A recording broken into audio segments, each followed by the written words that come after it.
Welcome back to another deep dive. Today, we are shifting gears a little bit.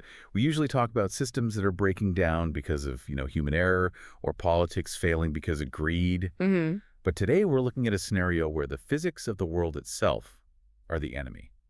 We're looking at the Boreal Archipelago. It's a setting that forces you to ask a very uncomfortable question, one that most of us, I think, try very hard not to think about. Which is, What happens to a civilization when it knows with absolute mathematical certainty that its sun is dying? and we are not talking about a metaphor here. We are looking at the source material for Knights of Villjamur, the text.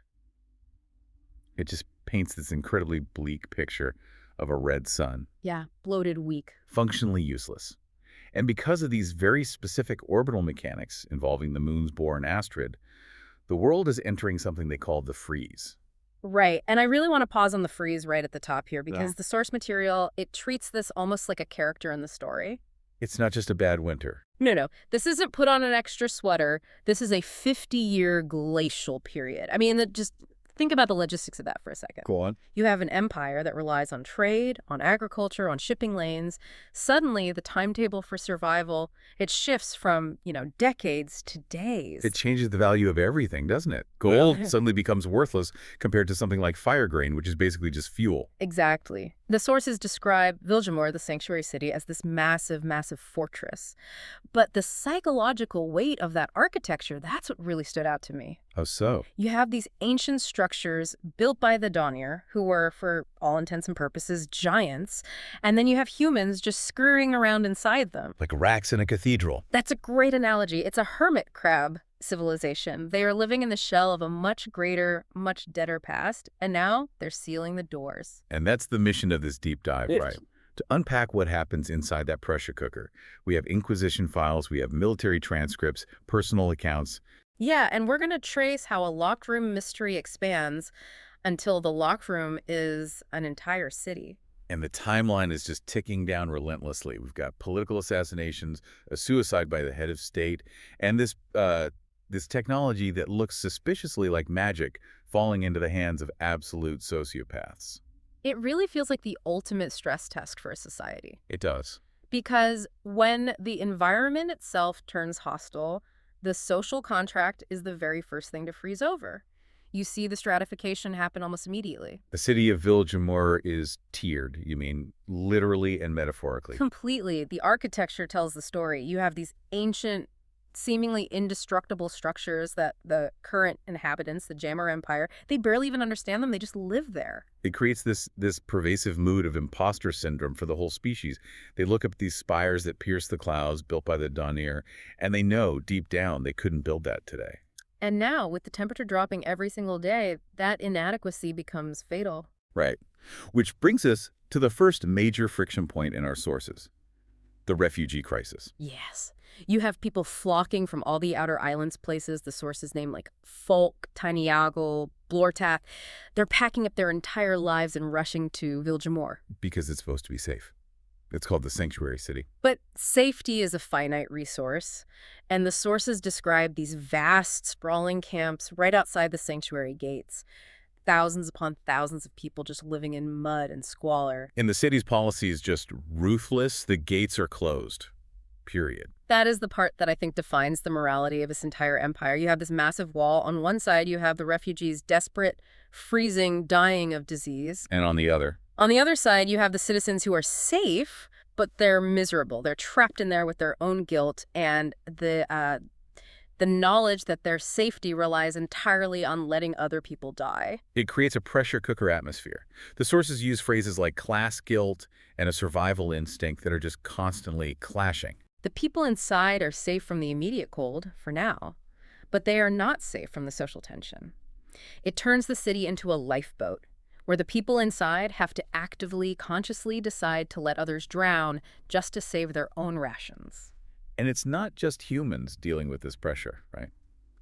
The empire is multi-species, which complicates the whole us versus them narrative. It's not just rich versus poor. No, it's biological. It's so much deeper than that. To really understand the tension, you have to look at who is actually trapped in this city together. It's not a monolith. It's a melting pot. A melting pot that's being suddenly, violently compressed by the cold.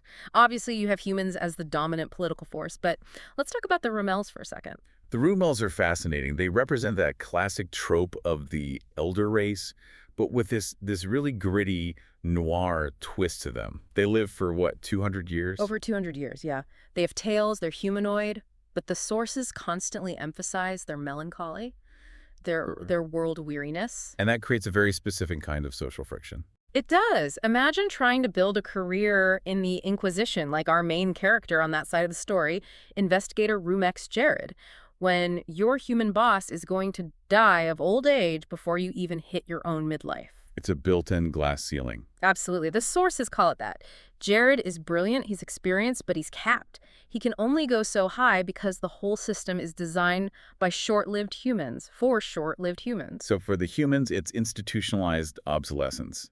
And for the Rommels, it's institutionalized stagnation. A perfect way to put it. And then you contrast that sort of grounded systemic racism with something physically terrifying, like the Garudas. The Bodemen. The Garudas changed the entire military doctrine. I mean, if you have elite soldiers who are half man, half vulture, and they can fly, you just don't fight wars on a two-dimensional plane anymore. But culturally. They're even more isolated than the Rommels. They communicate through sign language and these shrill, piercing calls. It adds to the claustrophobia of the city. So you're in a city where the elite soldiers literally look down on you. Predatory birds just circling the spires. Yeah. And finally, we have a mention of the Donier themselves, or, well, at least one of them, Juro. Juro is a living relic. The sources describe him as a giant, hairy humanoid living in the city. He's possibly immortal, but he has this profound memory loss about his origins. He spends his days just reading books, trying to piece together who or what he is, while the city around him is bracing for the end of its world. He is the living proof of what the city used to be, and he doesn't even remember it. So you have this melting pot of species, all trapped together as the temperature plummets. And right as this is all happening, the military takes a massive catastrophic hit. The sources point to a total failure at a place called Duluth Point. And this centers on the Night Guard. These are the elite of the elite soldiers. And their commander is a man named Bryn Lethria. Bryn is a really compelling character. The sources paint him as a man of contradictions. First, physically, he's an albino. In a world with a dying red sun and encroaching darkness, he stands out like a beacon. He can't hide. Can't hide. But socially, he's hiding a massive part of himself. He is. The Villjamur military is described as deeply traditional, almost hyper-masculine, and Bryn is in a committed, secret relationship with a man named Kim. It just raises the stakes for him personally to an incredible degree. He isn't just worried about losing his rank if he's found out. He's worried about losing his life. So he has to be twice as competent just to get half the respect. Exactly. Which makes the disaster at Duluth Point even more catastrophic for him, personally and professionally. Let's break down that mission. Emperor Joachim, and we'll get to him in a minute, he orders this secret run to secure fire grain. Fuel. Just fuel. He doesn't trust the regular supply lines, so he sends his best, the elite Night Guard. But they walk straight into a meat grinder. The tactical report on this is just chilling. They were expecting, what, tribal warriors with axes? That's what the intelligence suggested. What they got was, well, the survivors describe flaming orbs. Which is an anomaly. A huge one. The local tribes shouldn't have this kind of tech. These are described as advanced incendiary devices, which implies a third party is involved somehow. And it just decimates the Night Guard. Total devastation. Bryn and his captain, a man named Apium Hall, are described as crawling through the snow, surrounded by the bodies of their friends, and that is when they find him. The manufactured man. This is the clue that changes the entire genre of the story. They find a naked man, shaved head, just lying in the snow. And he's dead. He's dead. But Bryn checks the body, and the physiology is all wrong. The sources suggest this person, or this thing, was incapable of feeling pain. It didn't die from the cold. It died because it was discarded. It's foreshadowing. It's massive foreshadowing. It suggests that the enemy isn't just the tribesmen or even just the cold. Someone out there is manufacturing soldiers. Someone is playing God. It implies a level of industrialization of warfare that this world just shouldn't have. And it points to a third party. Someone supplied them. But before Bryn can even begin to investigate that, he has to return to the council with the terrible news. And the worst part is, He knows the mission was leaked. Which feeds right into the Emperor's paranoia. Yeah. Okay, we need to talk about Emperor Johann, because the sources say he is not doing well. Not at all. He's described as anorexic, alcoholic, and just deeply, deeply paranoid. He's convinced the council is plotting against him. He can feel the walls closing in, just like the ice outside. So when Brian comes back and confirms the leak, confirms the betrayal, it breaks him. Utterly. And we get this incredibly dramatic scene. The Emperor is out on a high balcony. Brind is there. His daughter, Heir, is there. and Johann just steps off. He just steps off the ledge.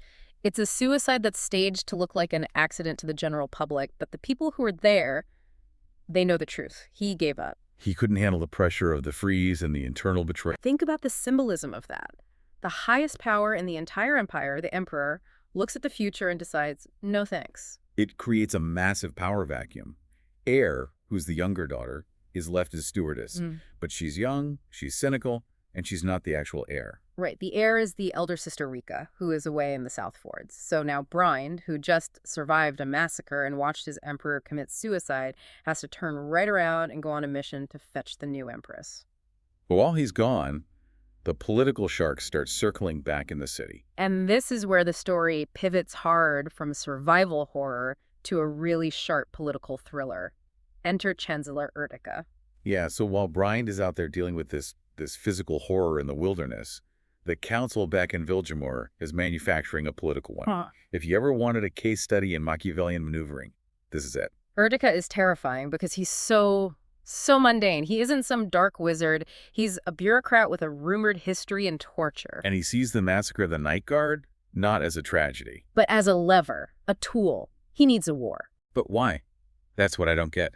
The world is literally ending. Why would you spend your last resources on a war? Consolidation of power. A state of war allows for martial law. It distracts the populace from the fact that they're all starving and freezing. It lets him seize assets from political rivals. But he needs a casus belli. A reason. A reason. So we get this incredible scene with a man named Fentuck, the chief of defense. This scene really stood out to me as the banality of evil moment in the entire narrative. Ertika has an arrow that was supposedly found at the ambush site. It's ambiguous. It could be from the Varltung Islanders. Maybe. Oh. But Ertika doesn't want could. He corners Fentuck, who's just an armorer, a guy trying to do his job, and he offers him the ultimate bribe. It's not gold. It's not gold. He offers him survival. He guarantees Fentuck and his family a spot in the deep bunkers when the freeze hits its worst. Lie for me, and you live. And Fentuck caves. Of course he does. He caves. He falsely certifies the arrow as being a Varltung make. The evidence is presented to the council, and they vote for war. The absurdity of it. Launching a naval invasion across seas that are literally freezing into solid ice sheets. But it works. It serves its purpose. It secures Ertika's power base during the crisis. It's a perfect example of how corruption really works. It's not always a shadowy backroom deal. Sometimes it's just a powerful man threatening a scared bureaucrat on a cold bridge. Exactly. Fentuck certifies the arrow, and the council votes for war. The irony is just staggering. The world is ending, the seas are about to freeze solid, and the government decides the absolute best use of their remaining time and resources is to launch a naval invasion. It's pure madness. But while the council is busy playing these war games, there's a murder mystery unfolding on the streets of the city that is, in many ways, way more disturbing. Let's talk about the Inquisition and the death of Councillor Guda. This brings us back to Investigator Rumex Jared, our melancholic Rommel detective. And his personal life just perfectly mirrors the city's mood. His wife, Marisa, has left him. He's lonely, he's tired, and he gets handed this incredibly high-profile and very strange case. The victim is Delamon Guda. He's a popular council member. He's found dead in an alleyway, but the state of the body is it's horrific. It's not a simple stabbing. No, it's bizarre. The source says his chest was exploded or scooped out, but here's the key detail. There was no weapon penetration. No knife wound, no arrow. Nothing, just flesh missing. Yeah. And to make it even worse, the body was swarmed by what the sources call blood beetles. Blood beetles? What are those? They're described as scavenger insects that swarm the dying or the recently dead. But the wound itself, it completely defies any medical explanation Jared has ever encountered. It suggests magic or some kind of high-level technology he can't comprehend. But there is one clue at the scene. One key clue: blue paint. which leads Jared to a suspect, or at least a person of interest, Mhm. a woman named Tuya. Kua is a fascinating character. She's a prostitute, but she's also an artist. She has a severe facial scar, which makes her an outsider in a society that seems obsessed with physical perfection. And Counselor Guda was with her the night he died. He was. And this is where the investigation gets completely supernatural. We find out about Tuya's art. She paints a picture of a blue creature, a strange bird-mammal hybrid. And it comes to life. Literally. Flies right off the canvas and out the window. This completely changes the genre of our story again, from political thriller to high fantasy mystery. It confirms that magic, or what the sources often call cultist technology, is leaking into everyday life in the city. So the question is Tuya the killer? Did she paint some kind of monster that ate Guda's chest? That's the implication Jared is grappling with. But the investigation also takes him somewhere else. It leads him to the city morgue and to a man named Dr. Tar. Oh, Dr. Tar. This guy's just creepy. He hires a lute player to play music in the morgue. Yeah, the reason he gives is that it's to soothe the dead, but the source material heavily hints that it's really to mask other sounds. Like what? Like buzzing sounds and dying screams. Because Tar isn't just an eccentric coroner, he's connected to the cultists. He's secretly supplying them with bodies. Which is a perfect segue to the cultists themselves. Because we have a new player in town at this point, and this part of the deep dive gets dark very, very fast. We need to talk about Rander Estevu. Rander is such an interesting character because he feels like he walked out of a completely different story. He's this dashing swordsman and a dancer from the island of Folk. He's using a fake identity, he's handsome, he's flirtatious, and he seems utterly carefree. Seems. But he's on a very serious, very desperate mission. His mother is dying, and he is searching for a cultist who can save her. And his only lead is this mysterious coin that was given to him years ago by a cultist named Pappas. This coin is his ticket into this hidden world. He manages to track down Pappas, who represents what's called the Order of the Dawnir. They're the ethical sect, if you can call them that. They focus on preserving history and maintaining order. Pappas recognizes the coin.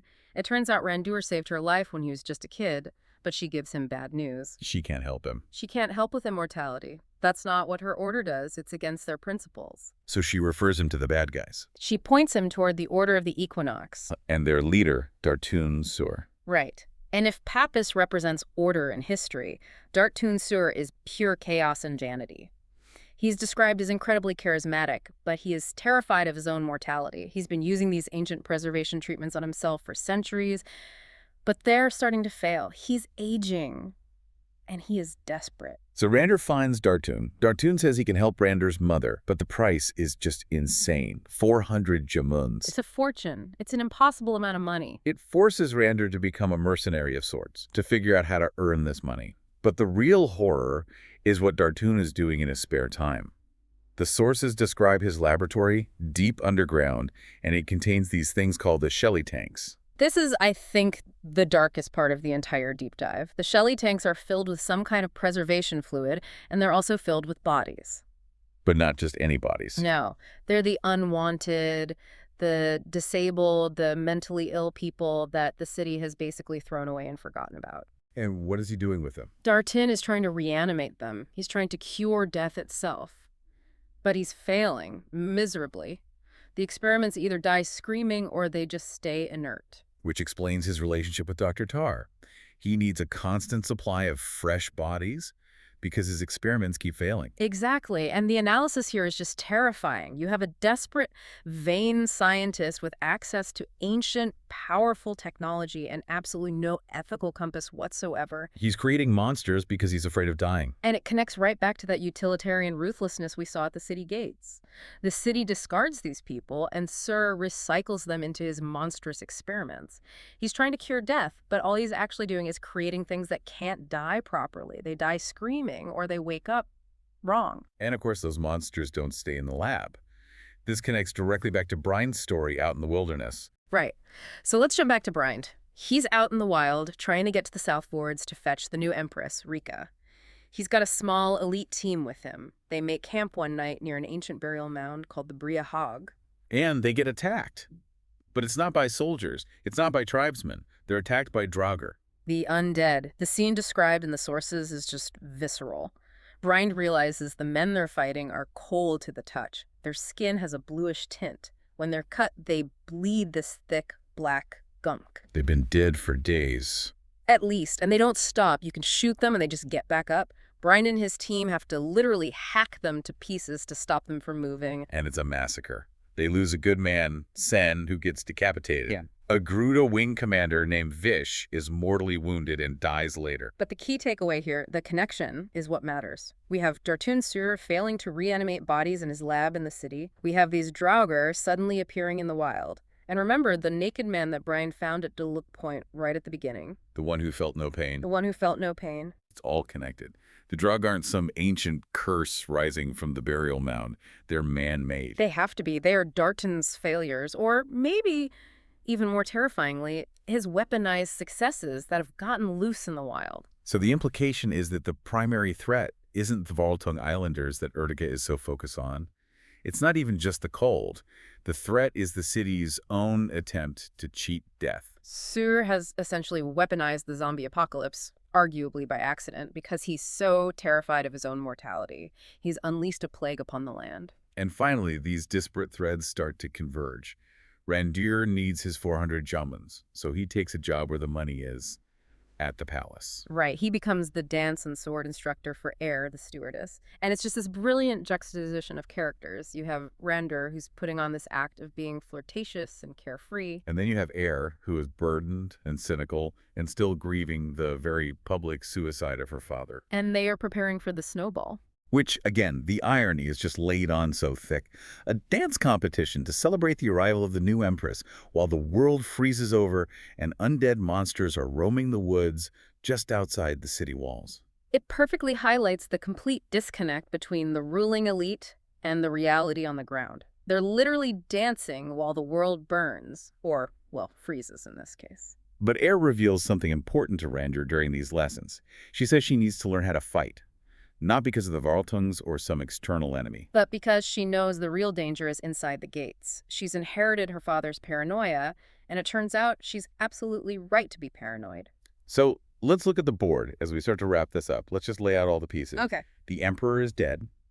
A naive new empress, Rika, is on her way, walking into a political nightmare. A warmongering chancellor, Ertika, has successfully fabricated a reason for a war just to consolidate his own power. An unethical cultist leader, Dartun Sur, is creating undead monstrosities in his basement in a desperate quest for immortality.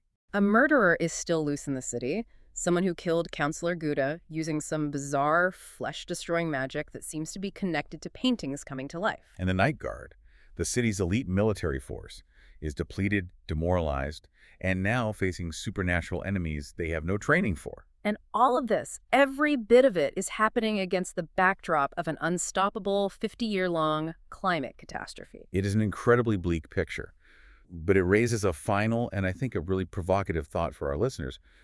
The city of Villjamur is sealing its gates. They're locking themselves in to keep the cold out, Yeah. but in doing so, they're locking themselves in with their own monsters. Precisely. If the Draugr are man-made, if the political rot is homegrown, if the magic is leaking from their own cults, then the walls aren't protecting the people inside, they are trapping them with the corruption. So it makes you wonder, when institutions, the council, the cults, start cannibalizing their own people, the refugees, the soldiers, the unwanted, just to maintain their own power during a crisis. Who is actually the enemy? Is it the ice? Or is it the person standing right next to you in the sanctuary? That's something to think about. Thanks for joining us on this deep dive into the freezing dark of Villjamur. Stay warm out there. And maybe watch out for the blue paint. See you next time.